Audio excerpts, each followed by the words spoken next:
Nous avons étudié l'addition des couleurs, nous allons voir maintenant la soustraction des couleurs. Pour cela, j'utilise le même dispositif que j'ai déjà utilisé pour montrer la décomposition de la lumière blanche par un prisme. Donc vous savez que sur l'écran, je dois obtenir tout l'arc-en-ciel. Donc c'est exactement le même dispositif que tout à l'heure. Regardez maintenant à l'écran l'arc-en-ciel et moi je vais jouer avec deux filtres. Un filtre jaune et un filtre bleu.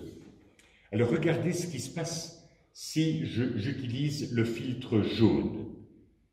Qu'est-ce que vous voyez? C'est qu'en fait, en interposant le filtre bleu, la couleur violette et la couleur bleue ont disparu, alors que toutes les autres couleurs sont encore présentes.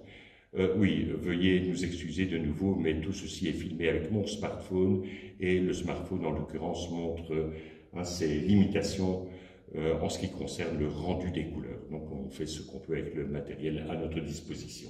Donc retenez bien en fait ce que fait le filtre jaune. Il a supprimé le violet et le bleu et il laisse tout passer entre le rouge et le vert. Je fais la même expérience maintenant avec un filtre bleu. Si je mets le filtre bleu, vous voyez que tout a disparu sauf le vert, le bleu et le violet. Alors, petite question, si je mettais maintenant les deux filtres à la fois, qu'est-ce qui va me rester comme couleur? Je vous laisse réfléchir. Pensez à l'action de chacun des filtres. Je mets maintenant les deux filtres à la fois. Je sais que l'image est très sombre, mais vous voyez, je crois, qu'il y a une bande qui en réalité est bien verte. Je crois que sur le smartphone, ce n'est pas évident, mais vous pouvez me croire, on obtient le vert. En effet, le vert est la seule couleur qui avait été transmise par les deux filtres.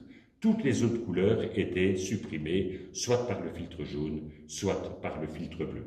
Eh bien, c'est exactement comme ça que marche la peinture. Quand vous utilisez un pot de peinture, par exemple, vous l'éclairez avec de la lumière blanche, ce que fait la peinture, c'est absorber certaines couleurs et il réfléchit les autres couleurs. Donc une peinture jaune, par exemple, va absorber plein de couleurs et va réfléchir la couleur jaune.